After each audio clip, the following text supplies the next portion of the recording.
Welcome to On This Day in Grateful Dead History. Today we're diving into a show from May 22nd, 1982, Greek Theater, Berkeley. Yeah, and we've got a great review here from GratefulDeadBook.com to guide us.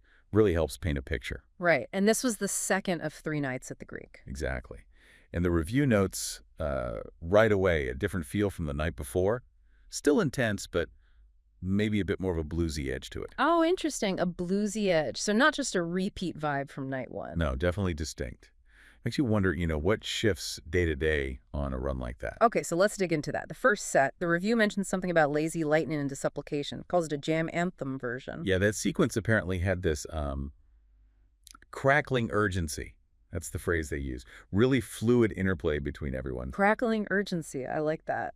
So high energy, really connected playing. Seems like it, not just going through the motions, Yeah. Real conversational musicianship happening. And that energy kept up, because the review says it went right into a red-hot deal to end the set. It did.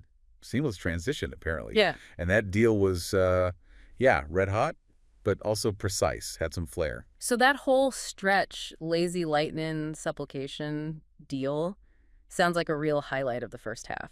Definitely. The reviewer really emphasizes that. Strong momentum, band sounds super tight, like they were just locked in. All right.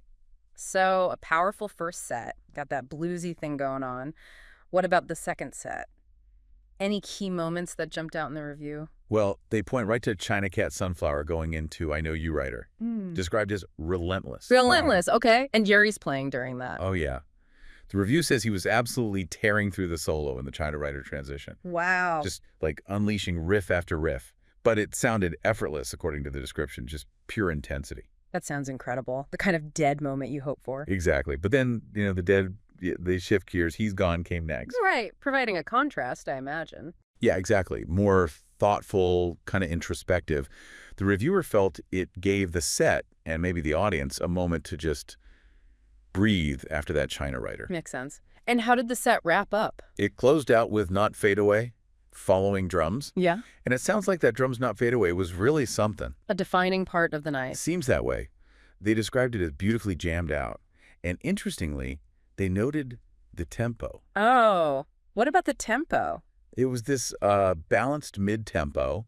So the reviewer points out it wasn't as slow as some of the, say, late 70s versions could be, but it also wasn't super fast like it would often get later, heading into 83. Yeah. Kind of in that sweet spot for this particular night. So a very specific 82 feel for that NFA. Right.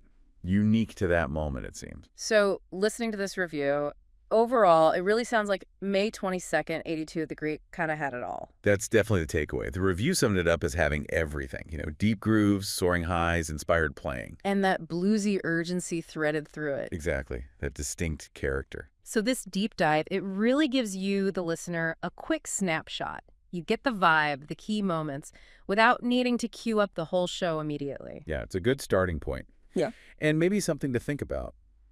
How does one show in a 3-night stand get its own personality? Right. What makes night 2 feel different from night 1 or 3? Yeah, the subtle shifts, the choices. If you want to explore more shows from that week, by the way, check the bio. There's a link to This Week in Grateful Dead History with listening guides for all the shows around this time. Great suggestion. Definitely worth exploring.